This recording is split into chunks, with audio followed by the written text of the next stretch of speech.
আসসালামু আলাইকুম ওয়া রাহমাতুল্লাহি ওয়া বারাকাতুহু। গত পর্বে আমরা ইফ নিয়ে আলোচনা করেছিলাম, রাইট? ইফ নিয়ে আলোচনা করেছিলাম এবং ইফ ইলস এবং এলস ইফ এই সব কিছু নিয়ে আমরা আলোচনা করেছিলাম সুইটস বাদে। ওটা আমরা আলাদা রেখে দিলাম, যদি আমাদের কখনো বোর্ড প্রশ্ন আমরা পেয়েছি সেটা আমরা সমাধান করে দিব। আপাতত এটাকে আমরা সাইডে রাখি, যেটা আসবে সেগুলো আমরা দেখি, ঠিক আছে? সুইটস দিয়ে আসে না, ইফ কন্ডিশন দিয়েই প্রশ্ন আসে। ইফ কন্ডিশনটা আমরা ব্যবহার করি কার সাথে? উপরে এই যে আমাদের কম্পারিজন যে অপারেটর ছিল এইটা এবং লজিক্যাল অপারেটর, এই দুইটার মাধ্যমে আমরা ইফ কন্ডিশনটাকে ব্যবহার করি। ইফ কন্ডিশনের ভিতরে এই দুইটা লজিক আমরা ব্যবহার করি, একটা কি লজিক্যাল অপারেটর, একটা কম্পারিজন অপারেটর। ওকে, এটাতে আমরা দুই একটা প্রবলেম ওই ক্লাসে দেখেছিলাম। আজকে আমরা কয়েকটি প্রবলেম দেখব। আমি কিন্তু যে পর্যন্ত করিয়েছি এই পর্যন্ত, মানে 5টাই লিখেছিলাম, ওই 5টাই আমরা এখন পর্যন্ত দেখব, ঠিক আছে? কী কী আমরা দেখেছিলাম? ভ্যারিয়েবল, ডাটা টাইপ, তারপর ছিল আমাদের কাছে ইনপুট আউটপুট অপারেটর। অপারেটর ভিতরে ছিল আমাদের অ্যারিথমেটিক্যাল, যার মাধ্যমে আমরা যোগ বিয়োগ ভাগ গুণ ইত্যাদি করে থাকি। অ্যাসাইনমেন্ট অপারেটর, ভ্যালুটাকে অ্যাসাইন করা, স্টোর করা তো আমরা জানি। Logical operator, comparison operator, bitwise operator আমাদের প্রয়োজন। এটা কিন্তু বিটওয়াইজের অপারেটরের গড় না, এটা হলো লজিক্যাল অপারেটরের গড়। আমি এটা অন্যভাবে লিখেছিলাম। ওকে, ইফ কন্ডিশনটাকে এখন আমরা দেখব, কয়েকটা প্রবলেম আমরা সলভ করি। এখানে রয়েছে দুটি অসমান, মানে দুইটি সংখ্যা সমান নয়, সংখ্যার মধ্যে বড় সংখ্যা নির্ণয়ের অ্যালগরিদম ও ফ্লোচার্ট। এখানে অ্যালগরিদম ও ফ্লোচার্ট নির্ণয় করতে বলা হয়েছে। আমরা এখানে প্রোগ্রাম তৈরি করব, ঠিক আছে? এখানে অ্যালগরিদম এবং ফ্লোচার্টের আমাদের প্রয়োজন নাই।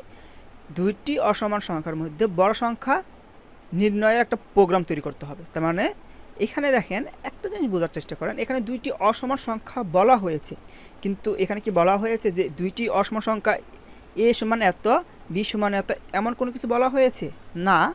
সংখ্যা আমাকে নির্দিষ্ট করে দেয় নাই, তার মানে ইউজারের কাছ থেকে আমার ইনপুট নিতে হবে। ওকে, ঠিক আছে? তাহলে আমরা প্রোগ্রামটা লিখি। দুইটি অসমান সংখ্যা, এখানে কি পূর্ণ সংখ্যা বলা হয়েছে? এখানে পূর্ণ সংখ্যা বা কোনো সংখ্যা, দেখেন এখানে কিন্তু পূর্ণ সংখ্যা বলা হয় নাই। আমাকে নির্দিষ্ট করে দেন যে পূর্ণ সংখ্যা হবে, অপূর্ণ সংখ্যা হবে, কোনো কিছু বলা হয় নাই। তার মানে আমি যে কোনো সংখ্যা নিতে পারি, রাইট? যে কোনো সংখ্যার সাথে তো আমি তুলনা করতেই পারি। সো তাহলে আমি কী নেব? ফ্লট নেব। ওকে, ফ্লট নিলাম। নাম্বার 1 দিতে পারি, এক্স বা ওয়াই দিতে পারি। আমি নাম্বার 1 ধরলাম, নাম্বার 1 নেব। আর আছে কি নাম্বার 2 নেব। এই দুইটার মধ্যে তুলনা করতে হবে। তাহলে আর কোনো ভ্যারিয়েবলের প্রয়োজন আছে? আপাতত আমার কোনো ভ্যারিয়েবলের প্রয়োজন নেই। সো আমি এটাকে শেষ করে দিলাম। এখন আসবে এই দুইটা কন্ডিশন, এই দুইটাকে আমার ইনপুট নিতে হবে, ইউজারের কাছ থেকে ইনপুট নিতে হবে। আমরা জানি যে কীভাবে ইনপুট নিই, আমরা স্ক্যানঅ্যাপ ব্যবহার করে ইনপুট নিয়ে থাকি। আমি এখানে যখন আমি রান করব তখন আমার প্রোগ্রাম এখানে দেখাবে যে ইনপুট ইউর ফার্স্ট ভ্যালু, আবার দেওয়ার পর লেখাবে যে ইনপুট ইউর সেকেন্ড ভ্যালু। আমি এই জিনিসটা করার জন্য এখানে আমি প্রিন্টএফ এটা ব্যবহার করব। এখানে দেব ইন্টারিয়র নাম্বার 1। ওকে, আমি এটুকু দিলাম, ভ্যালু ট্যালু দেওয়ার প্রয়োজন নাই, আপনারা সাজিয়ে লেখেন, ঠিক আছে? এখন আমাকে স্ক্যানঅ্যাপের মাধ্যমে ইনপুট নিব, কার কাছ থেকে? ইউজারের কাছ থেকে। এখন দেখেন তো, এটার মাধ্যমে আমি কি ইউজারের কাছ থেকে ইনপুট নিব? একটা ভ্যালু ইনপুট নিব। ভ্যালুটা কি হতে পারে? পূর্ণ সংখ্যা হতে পারে, আবার ভগ্নাংশ হতে পারে। আমি এখানে ফ্লট নিয়েছি না, ফ্লট নিয়েছি। ফ্লটের জন্য আমরা কী ব্যবহার করি? %f। আর এখানে নাম্বার 1টাকে আমরা দিব, এই জন্য এটাকে আমরা কমা দেওয়ার পর %, এগুলো বলা %। আর দুইটা দিলে আমরা এটাকে লজিক বলি, ঠিক আছে? And logic. একটা হলো %, এইখানে বলা নাম্বার 1, তার মানে নাম্বার 1টাকে রাখবে। এখন এই পুরো জিনিসটাকে আমি আবার একটু বুঝিয়ে দিচ্ছি। এটার মাধ্যমে আমরা একটা লেখা শো করবে যে ইন্টারিয়র ফার্স্ট বা ইন্টারিয়র নাম্বার 1 বা নাম্বার ইনপুট দাও। ওকে, ইনপুট দিলাম। স্ক্যানঅ্যাপের মাধ্যমে আমি ইনপুটটা দিতে পারবো। এখন এই যে %f, এটা বোঝানো হচ্ছে যে এই স্ক্যানঅ্যাপের মাধ্যমে আমি ভগ্নাংশ টাইপের ভ্যালু নিতে পারি, কোনো সমস্যা নেই। ওকে, তাদের সমস্যা নেই। এখন আমরা জানি যে ফ্লট দুইটা টাইপ নেয়, একটা ইন্টিজার টাইপও নেয়, মানে পূর্ণ সংখ্যা নেয়, ভগ্নাংশ নিতে পারে, তাতে তো আমার কোনো সমস্যা নেই। মানে এটার মাধ্যমে যেটা আসবে সেটা হবে আমার ফ্লট টাইপ। এবং এইটার মাধ্যমে বোঝানো হচ্ছে যে আমি নাম্বার 1-এ ভ্যালুটাকে রেখে দিচ্ছি। কি করছি? নাম্বার 1-এর ভিতরে ভ্যালুটাকে আমি রেখে দিচ্ছি। ওকে, রেখে দিলাম। তাহলে নাম্বার 2 এর জন্য তো সেম কাজটা করতে হবে। সো কপি পেস্ট করে দিচ্ছি আমি। আপনারা সেম টু সেম হুবহু লিখবেন, ঠিক আছে, হুবহু লিখবেন। এখানে জাস্ট নাম্বার 2, এখানে নাম্বার 2, শেষ। তাহলে এটার মধ্যে ভ্যালু দিয়ে দিয়েছি, এটার মধ্যে ভ্যালু দিয়ে দিয়েছি। এখন আমাকে কি করতে বলা হয়েছে? দুইটি অসমান সংখ্যার মধ্যে বড় সংখ্যা নির্ণয় করো। ওকে, নির্ণয় করছি। এখানে আমাকে ইফ কন্ডিশন ব্যবহার করতে হবে। ইফ কন্ডিশন ব্যবহার করার পর এখানে আমাকে একটা কাজ করতে হবে, এই দুইটার মধ্যে তুলনা করতে হবে, দিলাম নাম্বার 1 যদি নাম্বার 2 থেকে বড় হয়, নাম্বার 1 যদি নাম্বার 2 থেকে বড় হয়, তাহলে আমি এখানে কি প্রিন্ট করব? প্রিন্টএফ নাম্বার 1 ইজ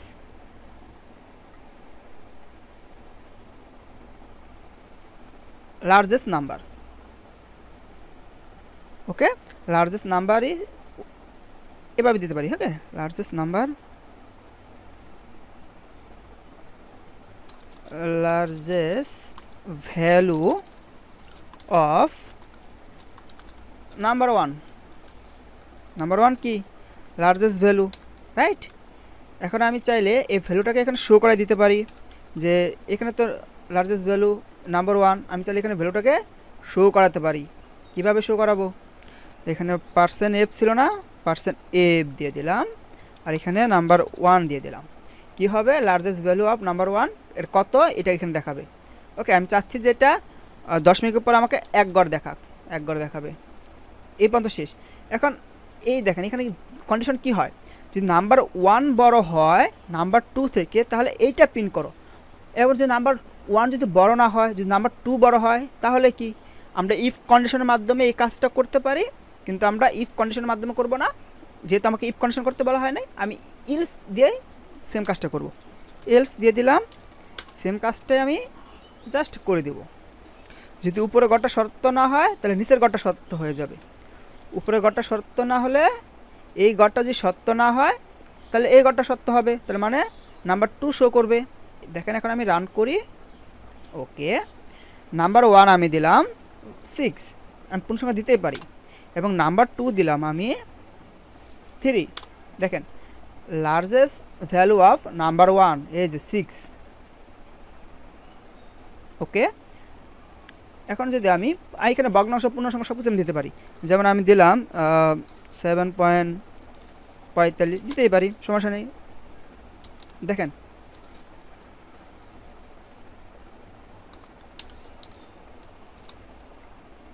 এখানে কি আছে? লার্জেস্ট ভ্যালু অফ নাম 2, এখানে কি আছে? 9 আছে। 9 কেন আসছে? এটা কিন্তু একটা কাজ আছে, কারণ এই সাইটে যদি 5-এর উপরে উঠে যায়, তাহলে এই সাইটে 1 দিয়ে দেয়, রাইট? এই কারণে হয়, সমস্যা নেই। আমরা এখানে অন্য একটা দিয়ে দেখাই আবার। ওকে, 5 দিয়ে দিলাম। যদি এখানে আমি 8.33 দিই, এই যে 8.33, কারণ 1 গড় নেবে, মনে আছে? আমরা 1 গড়ের কথা বলেছিলাম, এই যে 1 গড় শো করছে। ঠিক আছে, তাহলে আমরা এই প্রোগ্রামটা সুন্দরভাবে করতে পেরেছি, রাইট? এখানে কিন্তু কোনো জটিল কিছু ব্যবহার করি নাই। আমাকে তুলনা করতে বলা হয়েছে, আমি তুলনা করলাম। এখন 3টি সংখ্যার মধ্যে কোন সংখ্যাটা বড়, এমন কোনো কিছু যদি বলে আমাকে, এটা তো 2টি সংখ্যার মধ্যে কোনটা বড় সেটা আমরা কন্ডিশনের মাধ্যমে দেখিয়ে দিলাম।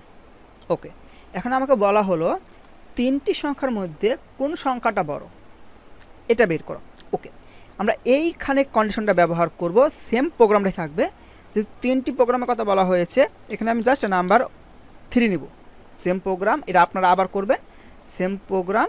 ওকে, আমি নেওয়ার পর এটা নাম্বার 1 নেবে, এটা নাম্বার 2 নেবে, আর নাম্বার 3 নিতে হবে, রাইট? আমরা এতটুকু আলাদা করি, তাই ওটা থাকুক, আমরা এখানে দেখি কি করা যায়। ওকে, এখানে আমি নাম্বার 3 দিলাম, নাম্বার 3, তার মানে নাম্বার 3 পর্যন্ত আমরা গ্রহণ করলাম। এখন কি করতে বলা হয়েছে?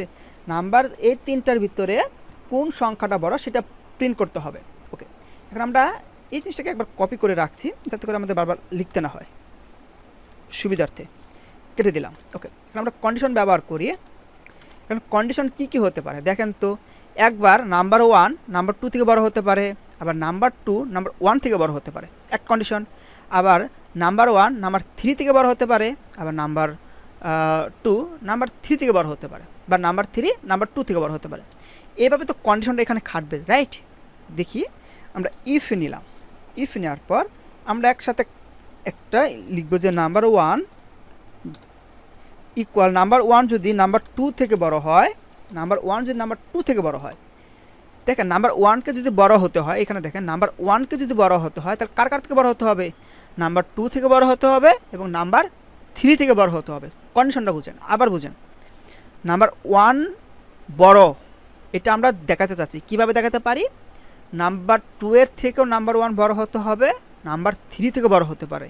এখানে আমি কি করেছি? Number 1 equal greater than number 2। Number 1 number 2 থেকে বড় হয়েছে, কিন্তু নাম্বার 3 থেকে কি আমরা বড় লিখতে পেরেছি? লিখতে পারি নাই। এইখানে আরেকটা কন্ডিশন হবে, দুইটা কন্ডিশন হবে একসাথে। দুইটা কন্ডিশন হলে আমরা কি ব্যবহার করি? অ্যান্ড ব্যবহার করি বা অর ব্যবহার করি। কিন্তু এইখানে দেখেন তো, নাম্বার 1 নাম্বার 2 থেকে বড় হতে হবে, নাম্বার 3 থেকে বড় হতে হবে, রাইট? মানে দুইটা ঘটনা সত্য হতে হবে। এখন দুইটা ঘটনা যদি সত্য হতে হয়, কোন কন্ডিশন ব্যবহার করি মনে আছে? অ্যান্ড ব্যবহার করি, অ্যান্ড ব্যবহার করি। এখন নাম্বার 1 গ্রেটার দেন নাম্বার 3, তার মানে এখন কি হবে? নাম্বার 1 যদি নাম্বার 2 থেকে বড় হয় এবং নাম্বার 1 যদি নাম্বার 3 থেকে বড় হয়, তাহলেই নাম্বার 1 বড়। তাহলে এটা আমরা কি করব? প্রিন্ট করে দেব যে লার্জেস্ট নাম্বার অফ নাম্বার 1। ওকে,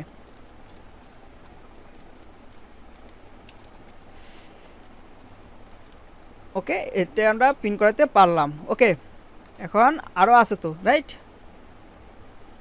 এখন এটাতে গেলে আমার একটা কন্ডিশন। এখন 2 কি বড় হতে পারে না সবার থেকে? 2ও তো বড় হতে পারে। এখন দেখেন তো 2 এর ক্ষেত্রে কী হবে? 2 যদি বড় হতে হয় তাহলে কি লিখতে হবে? 2 নাম্বার 1 থেকে বড়, নাম্বার 3 থেকেও বড়, মানে এই কন্ডিশনটা আবার লিখতে হবে, রাইট? আমরা জানি যে এরকম কন্ডিশন আবার লিখতে হলে কোনটা ব্যবহার করতে হয়? গত ক্লাসে মনে আছে? Else if. এলস ইফ দ্বারা আমরা আবার একটা কন্ডিশন লিখবো, রাইট? কি লিখবো? ELSE, else if. আবার কন্ডিশন লিখবো। এটা আমরা দেখেছিলাম না? এই কন্ডিশনটা আমরা আবার লিখবো। কি লিখবো? নাম্বার 2, নাম্বার 2 বড় হতে হবে নাম্বার 1 থেকে। এখন দুই সাইডে ঘটনা তো সত্য হতে হবে। নাম্বার 2 নাম্বার 1 থেকে বড় হতে হবে, নাম্বার 3 থেকে বড় হতে হবে, রাইট? এটাকে আমরা লজিক্যাল ব্যবহারে আসছি, লজিক্যাল অ্যান্ডে। তাহলে এই যে অ্যান্ড, এই যে অ্যান্ড নাম্বার 2 ইকুয়াল নাম্বার 3। এখন দেখেন, আমরা যদি এখানে অর ব্যবহার করতাম তাহলে কি হতো? তাহলে নাম্বার 2 যদি নাম্বার 1 থেকে বড় হয়ে যেত, হ্যাঁ, যদি অর ব্যবহার করতাম, আর নাম্বার 2 যদি নাম্বার 3 থেকে ছোটো হয়ে যেত, তাহলে আমাদের প্রিন্ট করতো। কিন্তু আমরা তো এমন চাচ্ছি না। নাম্বার 2 বড় হবে কোন কোন ক্ষেত্রে? নাম্বার 1 থেকে বড় হতে হবে, নাম্বার 3 থেকে বড় হতে হবে। তার মানে দুইটা ঘটনা সত্য হতে হবে। এই দুইটা ঘটনা সত্য হলে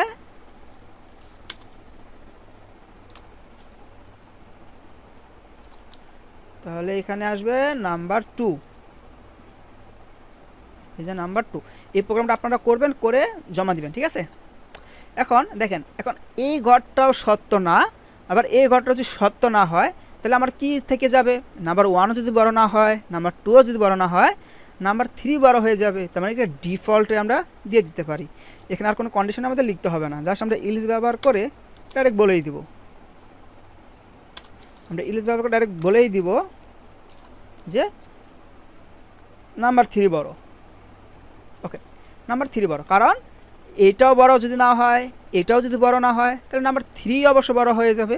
এই জন্য এখানে আর কন্ডিশন আমাদের দিতে হয় না, ইলসের মাধ্যমে আর কোনো কন্ডিশন আমরা দিতে হয় না, ডাইরেক্ট আমরা ভ্যালুটাকে প্রিন্ট করে দিতে পারি। ওকে, এতটুকু বুঝতে পেরেছেন? এখন আমরা রান করি প্রোগ্রামটা। ধরা যাক আমি এক জায়গায় দিলাম 6, আর এক জায়গায় দিলাম 8, আর এক জায়গায় দিলাম আমরা 10। কোনটা বড় হবে? নাম্বার 3 বড় হবে। এই largest number value of number 3। এখন যদি আমরা 1 দেই আর 2 যদি বড় দেয় আর নাম্বার 3 যদি 0 দেয়, তাহলে আসবে কি? নাম্বার 2। ওকে, এভাবে আমরা কন্ডিশনটা সাজিয়েছি। এটা ভালো হয়েছে না? এভাবে আমাদের কন্ডিশন লিখতে হবে, ঠিক আছে? বুঝে বুঝে দেখেন একটু বুঝতে পেরেছেন কিনা। যদি না বুঝতে পারেন তাহলে কমেন্ট করবেন বা গ্রুপে মেসেজ দিয়ে বলবেন যে এই লাইনটুকু বুঝেন নাই। এই কন্ডিশনটা কেন ব্যবহার করেছি? এখানে যদি আমরা অর ব্যবহার করতাম, এখানে যদি আমরা অর কন্ডিশন ব্যবহার করতাম, তাহলে যদি নাম্বার 2 যদি নাম্বার 1 যদি নাম্বার 2 থেকে বড় হয় এবং নাম্বার 1 যদি নাম্বার 3 থেকে ছোট হয়ে যায়, তাহলে প্রিন্ট করবে। এমন তো চাচ্ছি না। কোনো সংখ্যা বড় হতে হলে ওই সব সংখ্যা থেকে ওই সংখ্যাটা বড় হতে হবে। এখানে যদি 1000টা সংখ্যা থাকতো, ওই 1000টা সংখ্যার মধ্যে থেকে 1টাই বড় হতে হতো, রাইট? ওকে, এই প্রোগ্রামটাও শেষ। তাহলে আমাদের 2টা প্রোগ্রাম অলরেডি শেষ। এখন আমরা এই প্রোগ্রামটা দেখব। এখানে কি বলা হয়েছে, একটি ধনাত্মক পূর্ণ সংখ্যা জোড় না বিজোড় তার নির্ণয়ের অ্যালগরিদম লিখো। তাহলে এখানে কি বলা হয়েছে দেখেন তো, এটা অ্যালগরিদম ফ্লোচার্ট না, আমরা প্রোগ্রাম করছি। ওকে, আমরা প্রোগ্রামে লিখব একটি ধনাত্মক পূর্ণ সংখ্যা, তার মানে কি এর মাধ্যমে যেটা আমরা দিব সেটা ধনাত্মক হবে, নট এ নেগেটিভ, ধনাত্মক হবে এবং পূর্ণ সংখ্যায় হবে। এটা জোড় না বিজোড় সেটা আমরা দেখব। ওকে, কন্ডিশন আমরা ব্যবহার করব। এখন প্রোগ্রামে চলে যাচ্ছি, এখান থেকে আমরা এটা কেটে দিচ্ছি। আমরা ফ্লোট নিব এখন না, কেন ফ্লোট নিব না?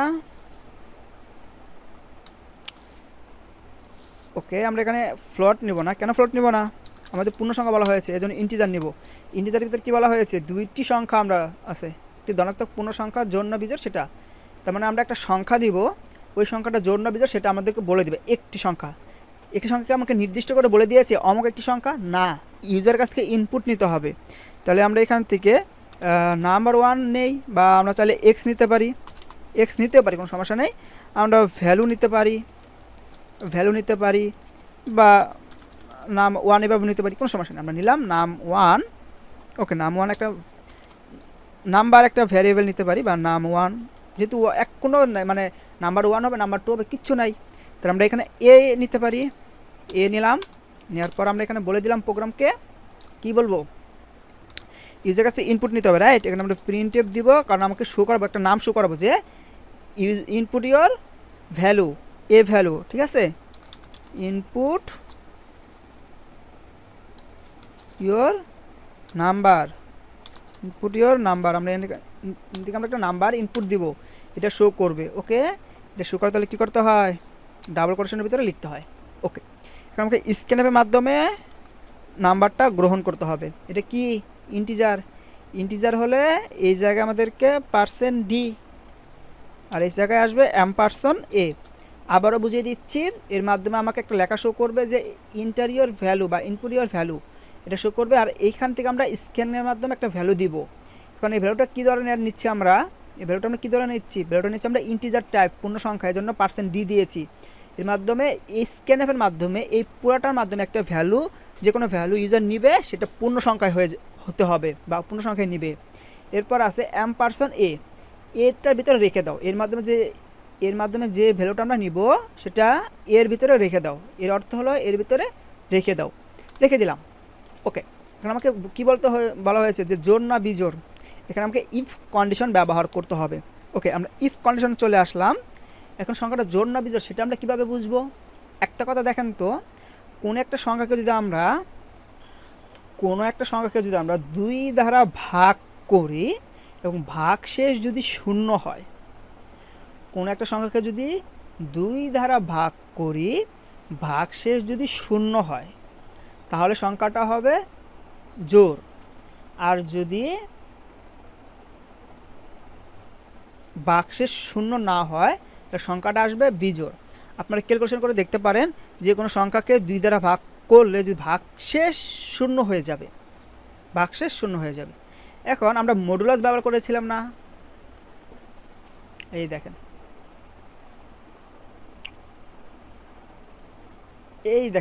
এখানে কি ছিল, মডুলাস ছিল, রিটার্ন অফ দ্য রিমাইন্ডার। ওকে, এটার অর্থ কী ছিল, মডুলাস ছিল ভাগশেষ দেওয়া। মডুলাস কী করে, ভাগশেষ দেয়। তার মানে পার্সেন্ট দ্বারা আমরা কোনো কিছু করলে ভাগশেষ দিবে, ঠিক আছে, ভাগশেষ দিবে।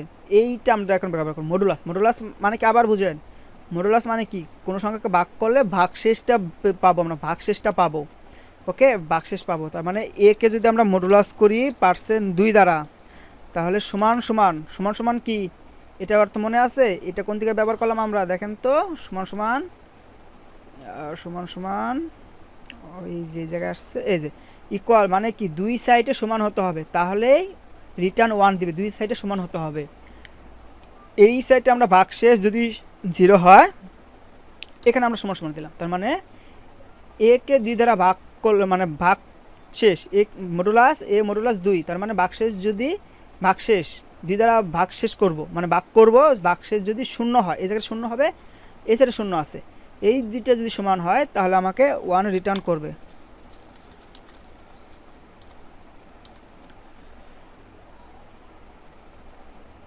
ওকে, যদি বাক্সে শূন্য হয় তাহলে এটা হবে ইভেন, ইভেনটাকে বলা হয় জোড়, ঠিক আছে।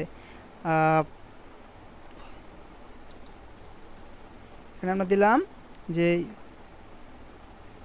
Your value A is even. Okay, আমরা দিলাম যে your value is A even, আর এখানে নাম্বারটা আমরা শো করাই দিচ্ছি, ঠিক আছে। নাম্বারটা আমরা শো করায় দিতে পারি, নাম্বারটা আমরা শো করে দিতে পারি, কোনো সমস্যা নাই। নাম্বারটা আমরা শো করে দিতে পারি %d। ওকে, আর এখানে আসবে এ। যদি এটা যদি ইভেন হয় তাহলে তো হবে, আর যদি এটা ইভেন না হয় মানে এই ঘরে যদি সত্য না হয় তাহলে রিটার্ন কি দিবে, 0 দিবে। ইলস মানে কি, মিথ্যা, তাহলে মিথ্যার কাজ এখানে করাই দিই আমরা। ওকে, তাহলে এটা কি হয়ে যাবে, ওড হয়ে যাবে, ওড নাম্বার হয়ে যাবে, ওড নাম্বার। ওকে, দেখি। সো এখানে আমি 5 দিই, ইয়োর ভ্যালু ইজ ওড মানে কি, বিজোড়। ওকে, যদি আমি এখানে 6 দেই, ইভেন। কত সুন্দর না, আমরা যে নাম্বারটা দিব, যদি আমরা দেখেন এটা কি ওড নাম্বার মানে কি বিজোড়, যদি আমরা জোড় সংখ্যা দেই, এই যে ইভেন, ইভেন মানে জোড়, ঠিক আছে। তার প্রোগ্রাম কত সুন্দর না, এখানে কি বেশি কঠিন কিছু ছিল, এতটুকু একটা প্রোগ্রামই লিখতে হয়, মার্ক থাকে 3 বা 4, মার্ক থাকে 3 বা 4, এতটুকু, বেশি না। দেখেন কয় লাইন লিখলাম, একটা দিলাম, এটার মাধ্যমে এই লাইনটা না দিলে হয়তো, এই লাইনটা যদি আমরা না দেই তবুও কাজ করবে। দেখেন ওই লাইনটা যদি আমরা না দেই তবুও আমাদের প্রোগ্রাম কাজ করবে, কোনো সমস্যা নেই। দেখেন এখানে আমরা, এখানে কিন্তু কিছু লেখা নাই, এখানে আমরা একটা ভ্যালু দিতেই পারি, দেখেন। কিন্তু ওইটা দেওয়ার কারণে দেখেন কি সুন্দর এখন হচ্ছে না, এই প্রিন্ট, এই লেখাটা শো করার কারণে দেখেন কত সুন্দর দেখা যাচ্ছে না, এই জন্য আমরা ব্যবহার করি, ঠিক আছে। অনেকে বুঝতে পারেন না, বুঝে নেন। আশা করি এই 3টা প্রোগ্রাম আপনাদের ভালো লাগবে। আমি এর সাথে আরেকটি প্রোগ্রাম অ্যাড করে দিব, আর কয়েকটা প্রবলেম সলভ করে দিব পরবর্তী ক্লাসে। আল্লাহ হাফিজ।